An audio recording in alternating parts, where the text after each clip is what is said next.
Pessoal que não está na aula, né? Tudo bem? O que eu previ para a aula de hoje, como a nossa última aula antes da reposição, foi a gente fazer uma resolução de exercícios das reposições passadas, só que nos outros anos geralmente caiu o assunto todo. Então, tanto nessas duas provas que a gente vai fazer, 2018-2 e 2017-2, eu tirei delas as questões que não vão cair, que é da unidade um e deixei só as da unidade 2 para ficar mais direcionado para a prova que a gente vai ter sexta-feira. 19,2 eu estava de 19,2 ou era um, não lembro quando era. Eu estava de licença maternidade, por isso que não tem a prova para vocês. É isso, meu menino nasceu em fevereiro de 2019. Então, 19,1. Eu não sei porque eu não achei a prova de 19,2 lá nos meus e-mails. Mas depois eu procuro qualquer coisa e mando para vocês. E aí, mas de todo jeito, dá muitas questões. Eu acho que tem 8 questões para fazer. Eu botei uma por slide. Então, essa questão aqui, a gente vai ter, de acordo com a notícia, 10% dos noruegueses são canhotos. Uma pesquisadora tem dúvida se o mesmo vale para os brasileiros e resolve fazer seu próprio estudo. Ela seleciona uma amostra aleatória de 130 pessoas e descobre que 20 delas são canhotas. Aí a pergunta é: qual é o p-valor associado ao teste de hipóteses do estudo da pesquisadora?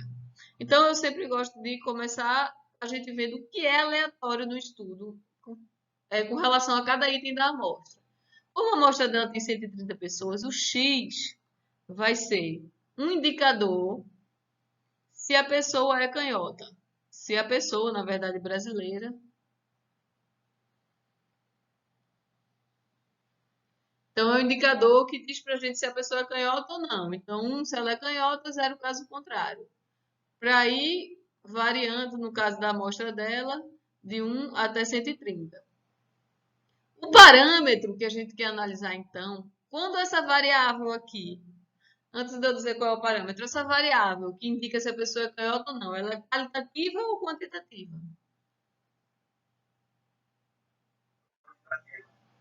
Não. Ó, se ela é 0,1, então é uma variável que a gente chama de qualitativa. Então, é uma variável que ela não assume um valor numérico que pode variar à vontade. Ela só tem dois valores possíveis. Ou é canhota ou não é canhota. Então, às vezes a gente chama até de categórica, né? Tem duas categorias para essa variável. Então, é uma variável qualitativa. Daí que quando a variável é qualitativa, a gente está trabalhando com o P, que no caso aqui vai ser a proporção de canhotos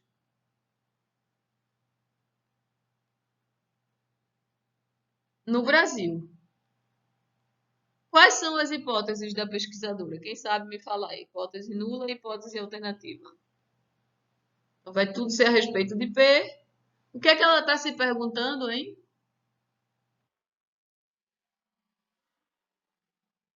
Na Noruega. E na Noruega quanto era? De canhotos? 10%. E se não for a mesma coisa na Noruega, pode ser para baixo ou para cima, né? Pode ser diferente de 10% ou para cima, pode ser maior do que 10% ou menor do que 10%. Então, a gente tem aqui um teste bicaudal. Bicaudal para a proporção. Se é um teste para a proporção, a gente vai ter um teste Z. Aí o p-valor, no caso bicaudal, se vocês pegarem lá o formulário está dizendo bem direitinho para a gente. O p-valor é duas vezes a probabilidade da estatística de teste ser menor ou igual que menos o módulo do Z da amostra. Eu vou botar no gráfico porque eu prefiro o gráfico, certo? Mas eu queria mostrar para vocês como a gente pode também pegar o formulário direto e ajudar a gente a especificar nosso problema. Então, a gente vai ter aqui a proporção de canhotos na amostra, que daqui a pouco a gente vai ver quanto é que deu. Se a hipótese nula é verdadeira, a gente vai ter o quê? A probabilidade, a proporção real nos brasileiros de canhoto é 10%, igual a da Noruega. Então, isso está em torno do 0,10. E a gente está fazendo um teste bicaudal, então a gente vai rejeitar para os dois lados. essa região de rejeição, tanto vai ser para baixo quanto para cima. Então, o p-valor, se a gente achar um z da amostra negativo, se a gente achar o z da amostra aqui, o p-valor vai ser a probabilidade de ser tão extremo quanto ou mais, então o p-valor vai ser essa área, só que sobre 2. Por quê? O p-valor, na verdade, é a soma dos dois lados. Para a gente comparar com alfa sobre 2 quando a gente está com o teste de bicaudal. Então, para cá, a gente vai ter o p-valor sobre 2 também. Média e z da amostra. Antes da gente fazer o teste, quando o teste é bicaudal, a gente não sabe para qual lado vai cair, né? A gente não sabe se o z da amostra vai ser negativo ou positivo. Concorda comigo? Como a gente está querendo ver o p-valor, ele vai medir se o valor da estatística de teste da amostra está longe, realmente longe, da média da hipótese nula, e a gente vai comparar com alfa, que é o erro tipo 1, então vamos supor que alfa esteja aqui. Quando o teste é bicaudal, o alfa, a gente divide ele em duas partes. Então, eu vou ter alfa sobre 2 aqui e teria a mesma coisa para cá, alfa sobre 2.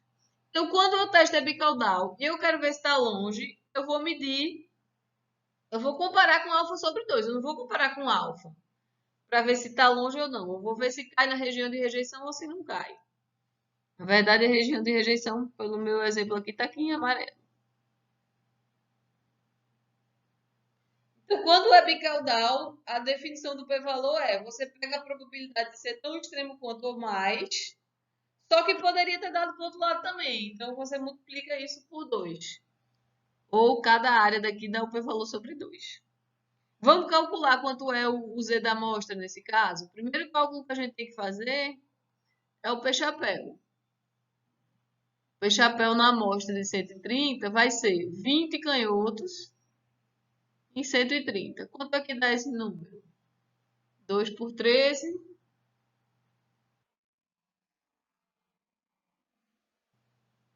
Pronto, 0,15385. Então, vejam que deu aqui para cima, né? O módulo do z da amostra já é direto 0,15385.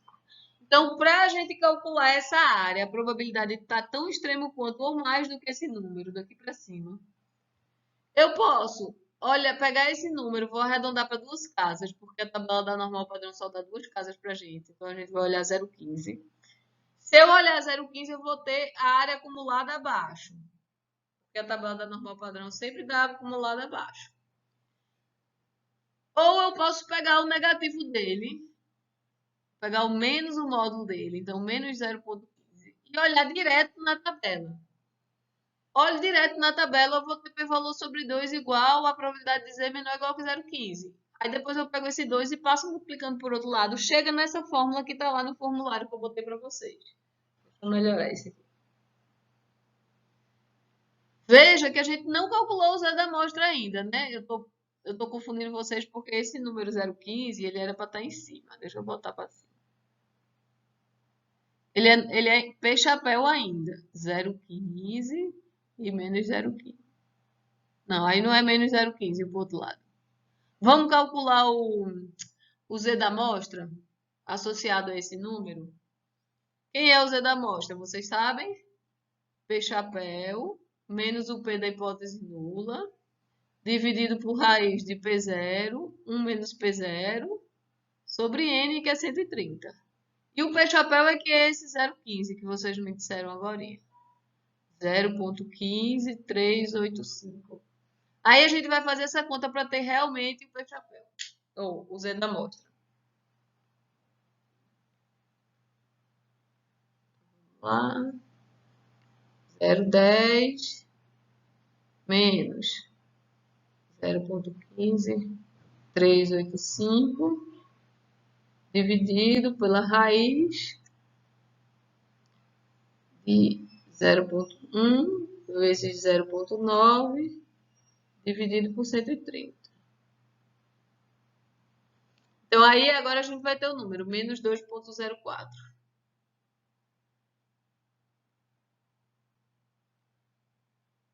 0,5, na verdade. Porque é 0,46, então arredonda para cima. Então, a gente vai ter, olha. Não, não é menos 2, não. É mais 2, tá certo, pessoal? Eu, quando fiz a minha conta aqui, eu troquei a ordem do... Não sei se vocês vão conseguir ver. Eu troquei a ordem. Em vez de eu botar 0,15, eu botei 0,10 na frente. Por isso que tinha dado negativo. Mas eu sei que tinha que estar para cima, que eu já tinha botado no gráfico.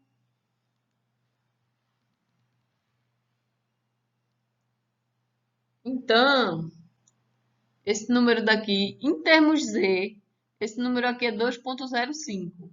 Então, em termos da escala do score Z, aqui eu vou ter menos 2,05. Daí que o p-valor vai ser duas vezes a probabilidade do Z menor ou igual que esse número. Duas vezes a probabilidade de Z menor ou igual que menos 2,05. Por que é que eu estou pegando menos para eu poder olhar direto na tabela e ter essa área acumulada abaixo? Aí quem tem a tabela aí para me dizer esse número quanto é?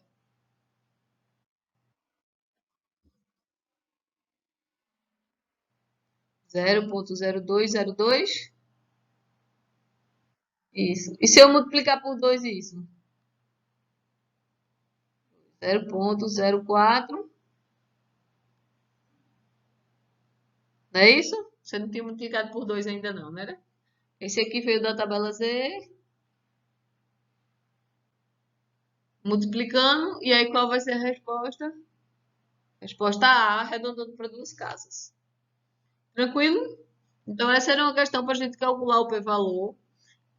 Depois vocês olham lá o formulário. Na verdade, eu posso parar a gravação e mostrar para vocês o formulário para ajudar vocês na hora de fazer a prova para ter o cálculo mais direto.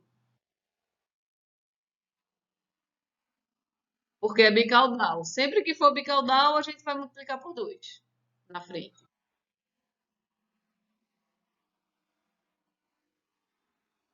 No caso aí ia depender se era cauda inferior ou cauda superior. Mas se for cauda inferior, vai ser a probabilidade do Z menor ou igual do que o número da amostra, na direção inferior. Se for,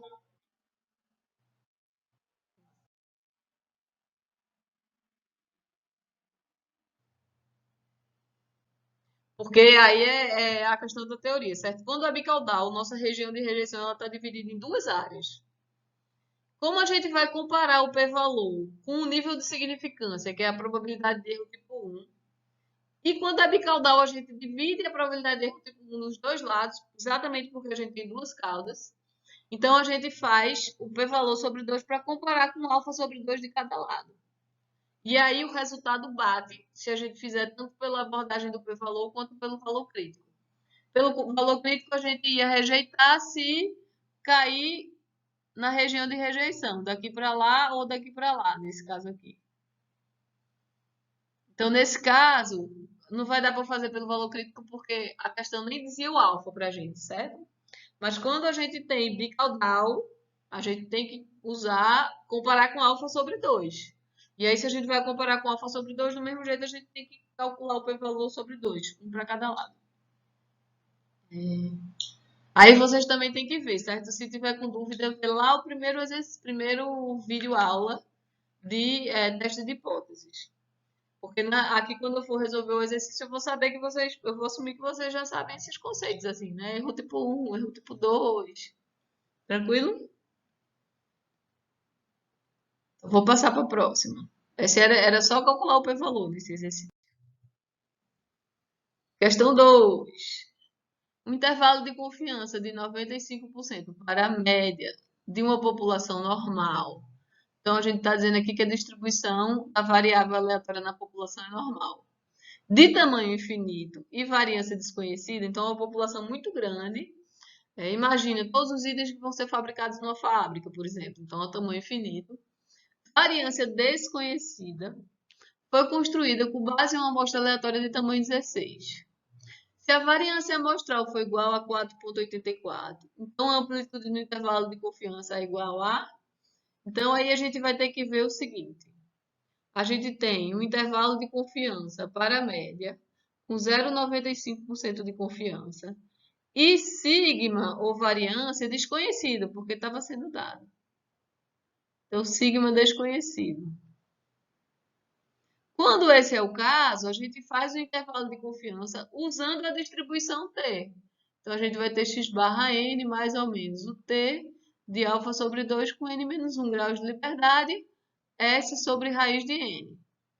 Tranquilo, todo mundo? Então, quando o sigma é desconhecido, a gente vai ter que usar esse método para o cálculo, o método que usa o desvio padrão amostral, ou a variância amostral. Se a variância amostral foi 4,84, vocês lembram que a variância da amostra é igual a 4,84, tá dando? É igual ao desvio padrão da amostra ao quadrado? Desvio padrão amostral ao quadrado? A definição do desvio padrão amostral é a raiz da variância. Então, daqui a gente vai tirar que o S vai ser a raiz de 4,84. Primeira informação que a gente vai tirar do nosso problema. Então, eu vou botar aqui, nesse lugar, raiz de 4,84. N, eu sei quem é, não sei. Qual é o tamanho da amostra?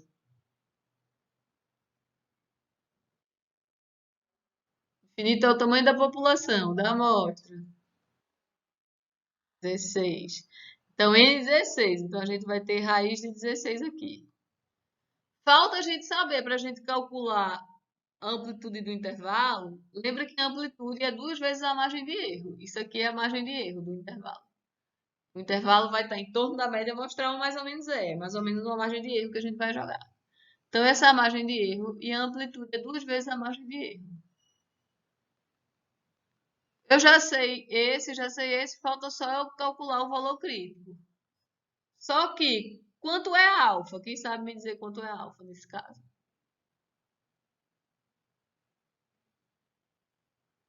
Ó, se o intervalo é 95% de confiança, isso aqui sempre é 1 menos alfa.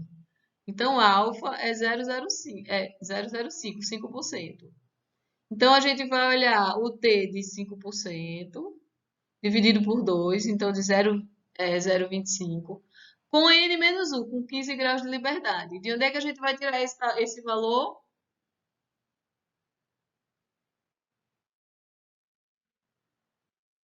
Na T de Student, com 15 graus de liberdade. Olhem aí para mim, por favor, na linha 15, coluna 0025.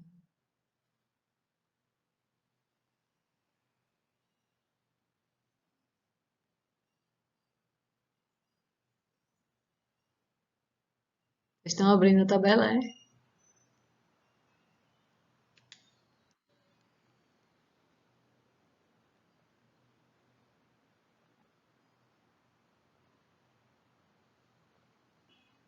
Não adianta nem eu ter a tabela impressa aqui do lado, porque quando eu for mostrar fica invertido.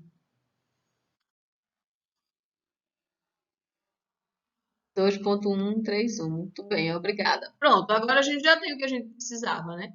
A amplitude vai ser 2 vezes esse número, 2,131, vezes a raiz de 4,84, dividido por 4, né? Que é a raiz de 16. Então, aí a gente volta para fazer essa conta.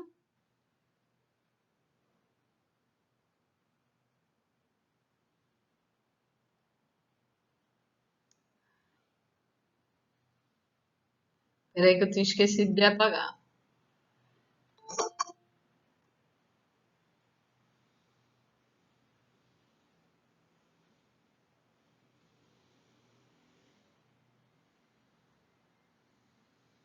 Então, 2,3441.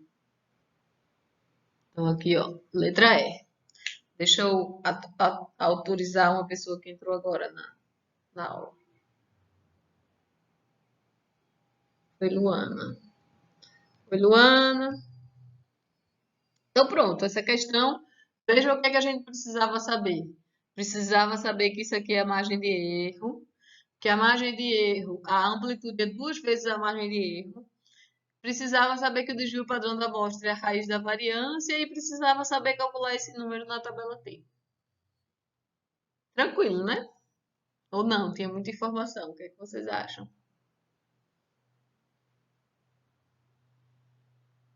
Não acharam tranquilo? Tranquilo, né, Jonas? Pelo menos um para dizer.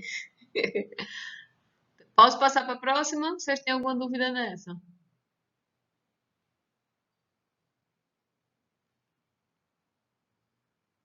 Posso passar, né? Aí vejam que pulou, né? Questão 4 agora, porque como eu disse para vocês, eu retirei alguns assuntos, algumas questões que tinham sido nessa prova de reposição que a gente não vai cair o assunto na prova de sexta. Então, nessa questão aqui, olha, a gente tem H, a variável aleatória que representa as alturas dos cidadãos de certo país. Sabe-se que H tem distribuição normal, com média 1,70 e desvio padrão 0,04. Então, olha só, H é a altura de um cidadão de um certo país, tem distribuição normal, com média 1,70 e desvio 0,04. A probabilidade de que um cidadão desse país tenha mais do que 1,75, vou botar direitinho, mais do que 1,75 é aproximadamente. Então, olha só, a probabilidade de H ser maior do que 1,75, sendo que H tem distribuição normal, ó aqui H como é que fica, a média está aqui 1,70, desvio padrão 0,04 e a gente está pedindo 1,75, então está um pouquinho acima do desvio padrão aqui. Qual é a área que está pedindo para a gente calcular? Está acima dele. É porque minha curva eu fiz ela meio torta para cima, certo? Essa cauda ela sempre vai baixando assintoticamente até o zero. Então, esse é o que a gente está perguntando, essa cauda daqui. O que é que a gente vai fazer? A gente vai padronizar, achar o score Z associado a esse número, 1,75 menos 1,70 dividido por 0,04, ou seja, a gente vai medir a distância desse número para a média em unidades de desvio padrão. E vai olhar na tabela normal padrão quanto eu tenho acumulado para baixo. Porque a tabela só me dá o acumulado para baixo. Como eu quero para cima, a gente vai fazer 1 menos ela. Então, vai ser 1 menos a probabilidade de estar menor ou igual que 1,75, que em termos de score Z é 1 menos a probabilidade de Z menor ou igual que 1,75 menos 1,70 dividido por 0,04. Aí a gente calcula esse número, arredonda para duas casas e olha no normal padrão. Esse número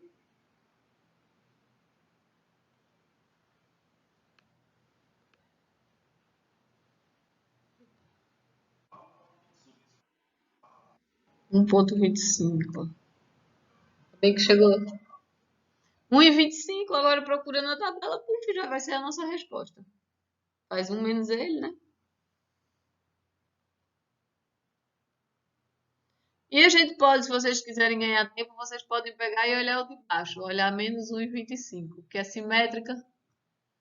Não é no eixo H, é no eixo Z. Esse aqui é 1,25.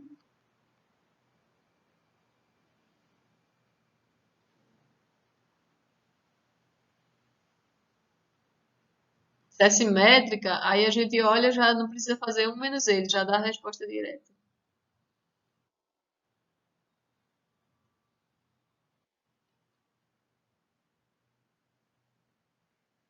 Diga aí, Tiago, achou?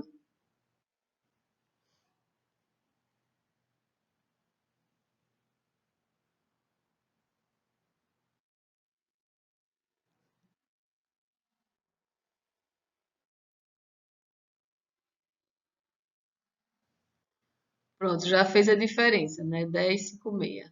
Arredondando, ó, 10,6. Por que que eu sei que ela me deu já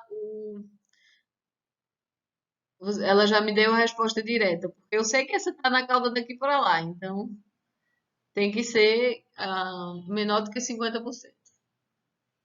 Essa cauda daqui, né? Eu sei que ela não tá me dando essa área daqui. Muito bem, obrigada. Então vejam só, uma questão de distribuição normal, toda prova cai uma questão dessa. Vai cair na prova de sexta. Uma questão desse estilo para calcular a probabilidade partindo de uma distribuição normal, porque é muito importante. É uma das ferramentas que a gente mais usa em probabilidade. Aí a questão 6 agora. Questão 6, a gente vai ter, olha, seja x uma variável aleatória contínua com função densidade de probabilidade dada por f de x igual a 3x ao quadrado para x entre 0 e 1. Entre 0 e 1, será que a integral dessa bicha dá? Dá. Será que essa integral dá 1? Dá, né? Porque quando a gente integrar aqui, vai ficar 3x ao cubo sobre 3, de 0 a 1 dá 1. Determine o valor esperado de y. Então, a gente quer o valor esperado de y, que é o valor esperado de x ao quadrado menos 1 quinto. Então, o valor esperado da função. Como eu tenho uma função aqui, tudo que é constante, que está só somando, pode sair do valor esperado. Então, eu vou ficar com o valor esperado de x ao quadrado menos 1 sobre 5. Eu não posso tirar o quadrado de dentro. Vou calcular a média de x e elevar ao quadrado. Por quê? Porque não é linear. A gente só pode sair trocando a ordem das partes lineares da função. Como é que a gente calcula o valor esperado de uma função? A gente vai ter, olha, a integral em todo o domínio da função, em todo o suporte. Então, o suporte de x vai de 0 a 1. Da função, no caso aqui é o x ao quadrado, vezes a densidade, e eu vou integrar para todos os valores possíveis. Então, a média da função é o valor da função ponderado pela chance de cada valor sair. E aqui eu vou manter o menos 1 quinto, certo? Que estava aqui. Integral de x ao quadrado, quem sabe me dizer? Não, eu tenho que botar a função dentro, né? X ao quadrado vezes 3x ao quadrado dx, menos 1 sobre 5. Vou passar um traço aqui, depois a gente continua para lá se precisar. Então, eu vou ter 3 vezes x à quarta. Vocês estão vendo que esse númerozinho aqui dá x à quarta. Qual é a integral de x à quarta? É x à quinta sobre 5. De 0 a 1, menos 1 sobre 5, para dar já a resposta direta. Então, eu vou ter 3 sobre 5, menos 1 sobre 5. Vocês estão vendo que aqui, quando eu botar o 1 aqui, fica 1 elevado à quinta é 1. E 0 elevado à quinta é 0. Então, o 0 some e eu fico com 3 vezes 1 quinta, que dá 2 sobre 5. Qual vai ser a nossa resposta aqui? Letra C.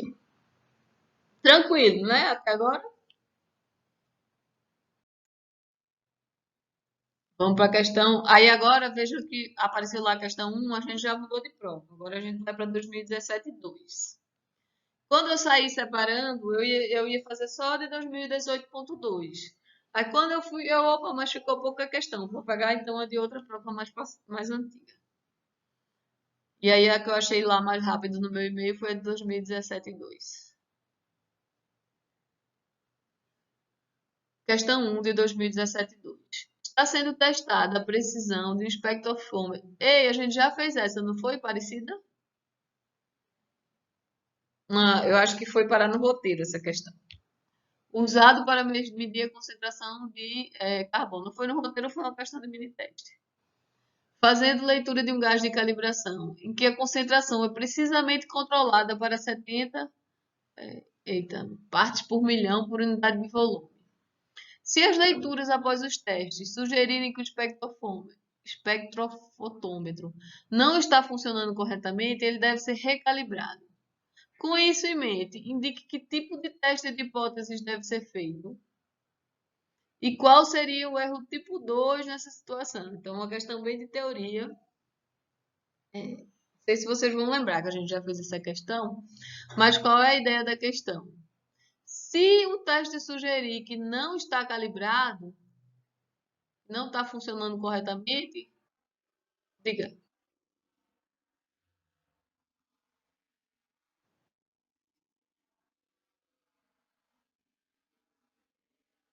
Hum.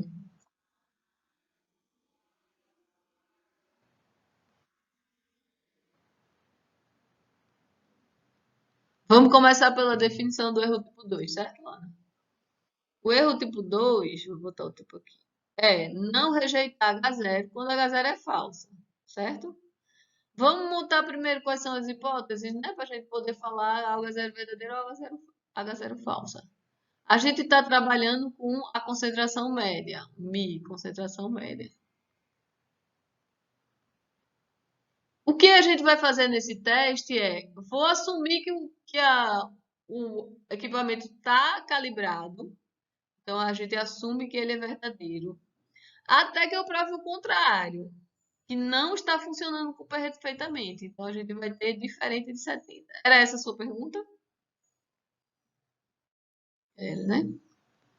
Então, olha só, naturalmente, se a gente está querendo algo calibrado, vai ser bicaudal, porque se estiver dando muito acima não é bom, a gente quer um equipamento que meça realmente quanto deveria medir. E se der muito abaixo também não vai ser bom. Então, o bicaudal é bem tranquilo da gente ver. Então, a gente, se estiver acima ou abaixo, a gente vai rejeitar. E aí, como.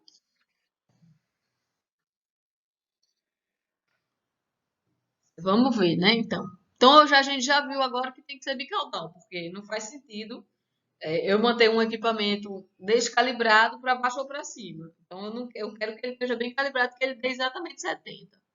Então, a gente já vai, ó, teste bicaudal, certo? Teste bicaudal, a gente já sabe que ou eu vou estar no A, ou eu vou estar no C. O resto tudo eu posso descartar. Agora vamos para o erro tipo 2. O erro tipo 2 vai ser o quê? Não rejeitar H0. Então, se eu não rejeito H0, eu digo assim, não preciso recalibrar. Então, é não recalibrar. No caso, é dizer que a média é 70, ou dizer que não posso rejeitar que a média é 70, quando ela é diferente de 70, quando o equipamento está descalibrado.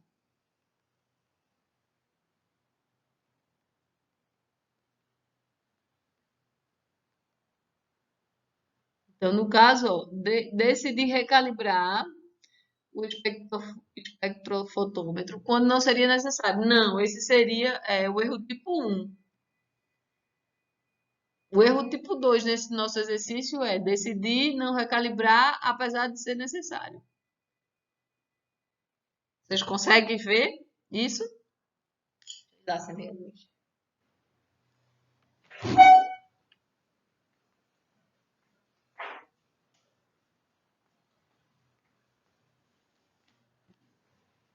Vocês conseguem ver que como vai ter que ser um teste bicaudal, o diferente tem que estar na H1. Então isso já está fechado. Foi o que eu já estava discutindo anteriormente. E aí agora a gente tem que ver o que é o H0. O H0 é esse aqui. Então eu não vou rejeitar. Então se eu rejeitar, a gente recalibra. Não era essa a decisão? Se ele não está funcionando corretamente, ele recalibra.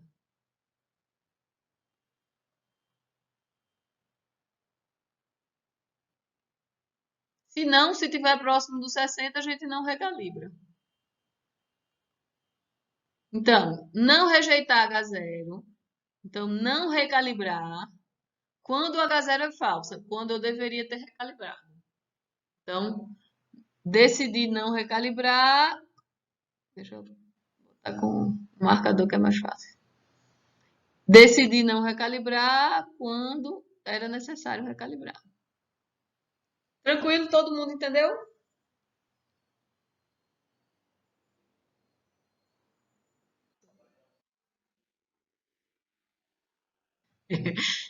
Veja só, é uma questão de teoria. É uma questão de teoria, né? Que quando eu faço essa, eu digo assim, essa pessoa, se sabe a teoria, a pessoa em 5 minutos faz. É uma das questões que eu boto a chance, vocês vão fazer rapidinho. Agora, realmente, se a pessoa não sabe, precisa saber o quê? Precisa. O que é o erro tipo 1, o que é o erro tipo 2. Agora, o que significa o erro tipo 1 e o erro tipo 2 vai depender do contexto. Então, tem um pouco de interpretação de texto aqui nessa questão. É uma que você não fica muito seguro porque você não decorou. Você vai ter que analisar dentro daquele exercício. Não vai ser igual para todos os exercícios.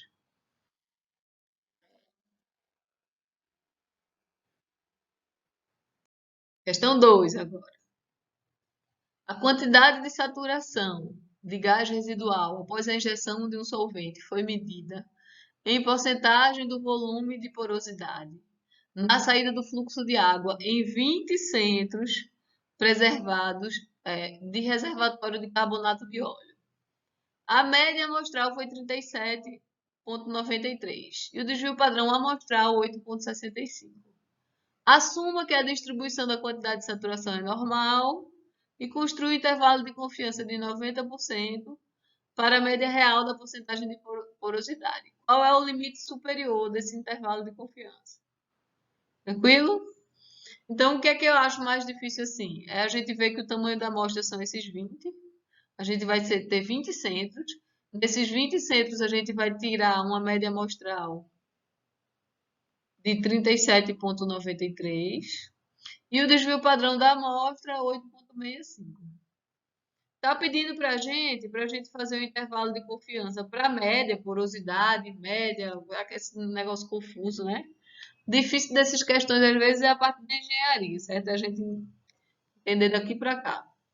Mas é um valor numérico, tanto que a gente vê que a média é um número quebradio e o desvio padrão também. Então, a gente já sabe que é uma média, é uma variável numérica, com 90% de confiança. E o sigma é desconhecido, porque a gente vai usar a média da amostra. Então, sigma é desconhecido. Aí a gente cai naquele intervalo de confiança que a gente já tinha feito, x barra n, mais ou menos o valor crítico vai sair da t, porque o sigma é desconhecido, alfa sobre 2, n menos 1, s sobre raiz de n. Média da amostra a gente já tem, 37,93.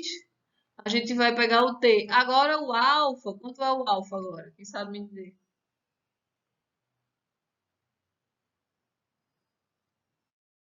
É 0,1. Alfa é 0,1, 10%, e a gente vai pegar alfa sobre 2 aqui, né? Então, 0,05, 5%. Ó, alfa, que é o nível de significância, é 1 menos o nível de confiança. Então, daqui que a gente sabe que alfa é 0,10. Essa é a primeira coisa que a gente tem que fazer. Aí divide por 2, 0,05. N era lá 20, então eu vou olhar na linha do 19 graus de liberdade. 8,65 sobre raiz de 20. Como está pedindo limite superior, eu preciso fazer essa conta só para o mais. E aí jogo, antes da gente fazer a conta, a gente tem que olhar na tabela Z, esse número aqui. Então, linha 19 graus de liberdade, coluna 0,05.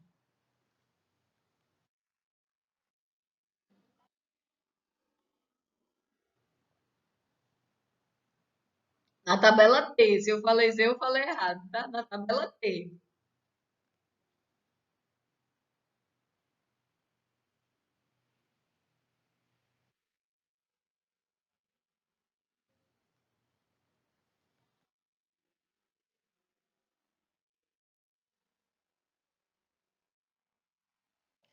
E a conta toda? Agora multiplica um pelo outro e soma 37.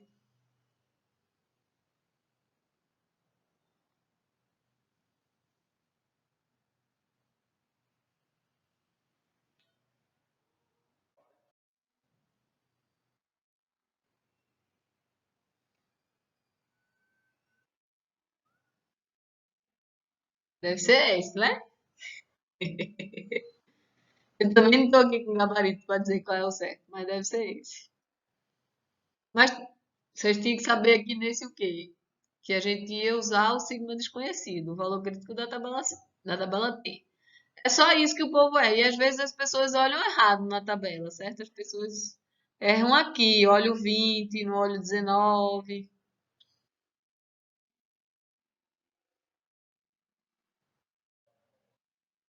É, sigma desconhecido, tabela T. É. E teste de hipóteses também, né? Quando sigma é desconhecido é o teste T. Quando sigma é conhecido é o teste Z. Mesma lógica vale para os dois. É, questão de intervalo de confiança é uma questão de graça, eu acho, porque não tem o que inventar.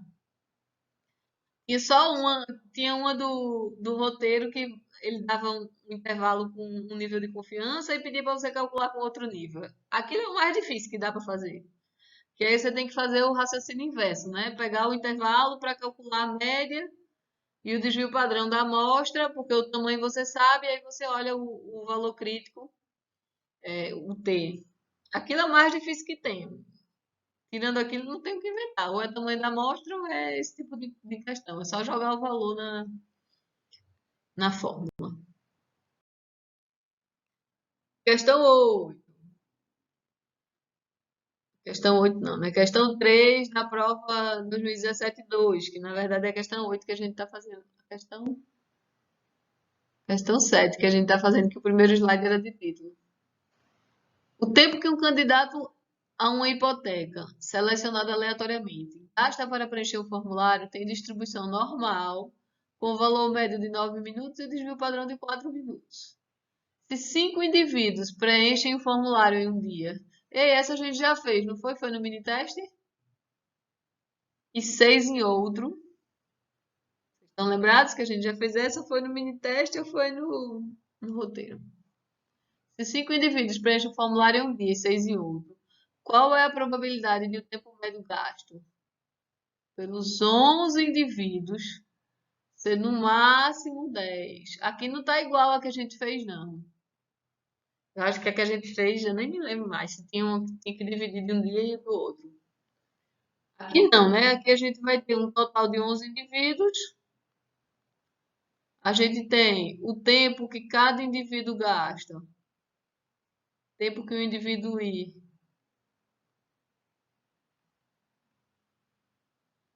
gasta para preencher o formulário.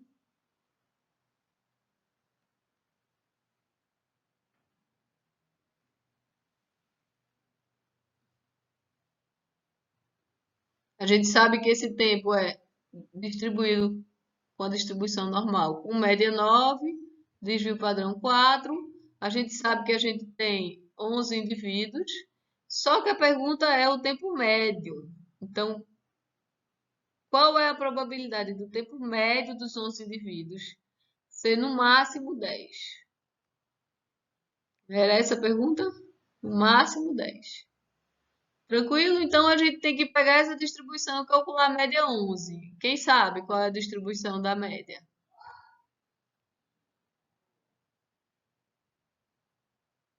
Da média amostral com 11 indivíduos. Qual vai ser a média da média amostral?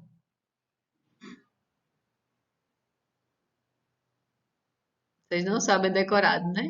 Mas era para vocês saberem já isso, porque ó, a média é a mesma, o próprio 9. E o desvio padrão é o desvio da população sobre raiz de n. Vocês lembram que quando a gente tira a média amostral, a gente diminui o espalhamento, diminui a dispersão? Então vai ser 4 sobre raiz de 11. Vou botar no gráfico. X barra 11 está aqui em torno do 9. O desvio dele é 4 sobre raiz de 11. E a nossa pergunta é se é no máximo 10. Então, onde é que está 10 aqui? Quanto é que dá 4 sobre raiz de 11? 1,2. Por quê? Porque aí eu sei que eu vou botar dentro do desvio padrão 10. Quando eu calcular o Z, vai ser a probabilidade. Como eu quero no máximo, eu já vou olhar direto na tabela essa área aqui, abaixo dele. O que é que a gente precisa fazer? Precisa calcular o score Z associado com esse número, 10 para x barra 11, que vai ser Z menor ou igual que 10 menos a média, dividido pelo desvio padrão, só que é o desvio padrão da média amostral. Então, é 4 sobre raiz de 11, que é 1,2. Aí a gente vai calcular esse número, botar duas casas nele para olhar na tabela Z e ter a resposta do nosso problema. 0,83. E aí, olhando na tabela Z,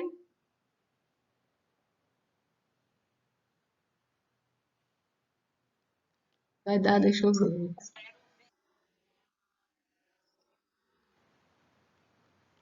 0,967, e tem 100. O que é que eu fiz essa prova? Vou até me lembrar. Eu não botei penalidade, vocês estão vendo aqui? Que não tem nada aqui do lado de cá. Mas eu botei vários itens, ó. Botei H, até H. E o programa sorteia aleatoriamente. Tranquilo? Essa questão, a questão de distribuição da média amostral, o que a gente tem que fazer? Tem que prestar atenção na pergunta. Como a pergunta aqui está falando do tempo gasto pelo médio dos 11, a gente sabe que é uma questão de distribuição da média amostral. Naquela outra questão que a gente fez de distribuição normal, era qual é a probabilidade de um indivíduo ter altura, como era, acima de 1,75. Então, era um só. Então, se é um só, eu vou usar a distribuição normal direto. Eu não tenho que calcular, que mudar esse desvio padrão. Eu tenho que fazer esse passo aqui. Esse passo é o que muda de uma probabilidade para 1 da população e se eu tirar a média. Então, questão de distribuição da média amostral também é fácil. Só se eu fizer algo complicado assim, com o teorema do limite central, mas eu não vou fazer não, tá? Mas daria para complicar dizendo assim, x é uma distribuição de Poisson, agora eu uso o teorema do limite central, aí você ia ter que saber qual é a média da Poisson, qual é o desvio padrão da Poisson, para depois aplicar essa regra. Mas tem uma questão lá no Devore, vejam lá que dá para, se vocês tiverem interesse, mas não vai cair tão complicado assim não, na prova de reprodução. Vai cair nesse estilo que a gente fez agora. Agora a questão 4. A demanda diária em centenas de quilos de um certo produto no supermercado. Então, é a demanda diária, variável numérica, porque está calculado em quilos. É uma variável aleatória contínua, x, que possui a seguinte densidade. Então, está dado aqui para a gente, olha, essa demanda, ela pode ir de 0 a 1 ou de 1 a 3, segundo essa função densidade é uma função densidade com dois trechos, zero dali para baixo ou dali para cima. Qual a probabilidade? Qual a probabilidade de se vender menos de 0,78 centenas de quilos num dia? Então está perguntando aqui para a gente. Qual é a probabilidade? X como é demanda diária, é a venda, menos do que 0,78. Qual a probabilidade de X ser menor do que 0,78? E aí, como é que a gente faz? Vocês lembram? A gente podia até, se a gente quiser, fazer aqui o gráfico, né? O gráfico da nossa função.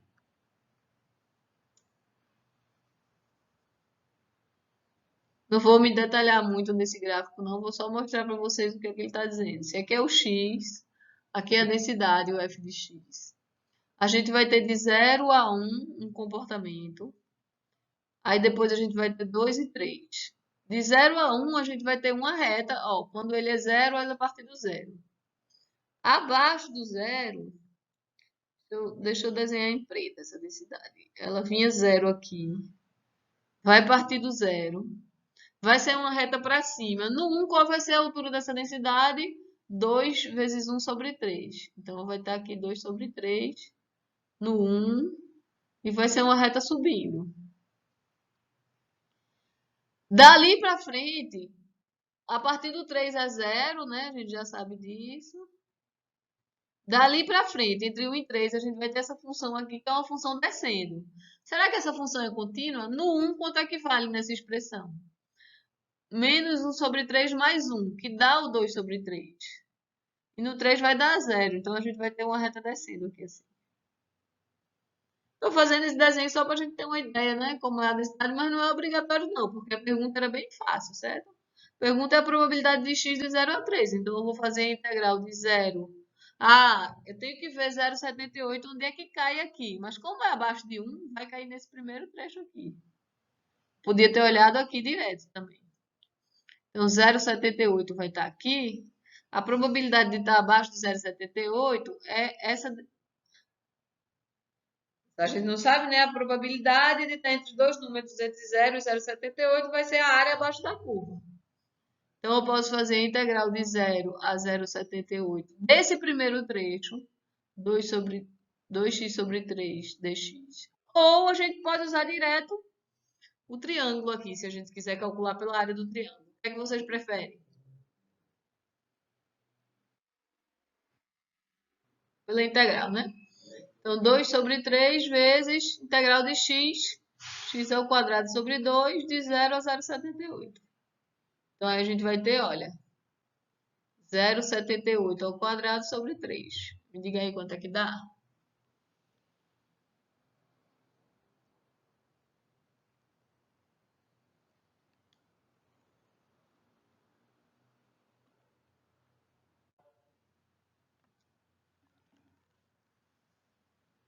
Zero vírgula 20. Então, seria a letra B, né? Olha só. Se eu tivesse feito essa pergunta assim, qual é a probabilidade? Então, vou criar aqui um item B, certo? Qual é a probabilidade de x menor do que 1,5?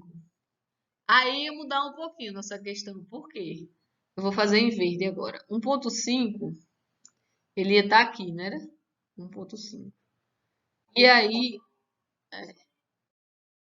é. Mas vejam, eu não sou nem obrigado a fazer o desenho, porque como é que eu faria? A gente ia pegar e ia integrar essas funções. Se caiu no segundo trecho, eu faço o primeiro trecho até onde ele vai.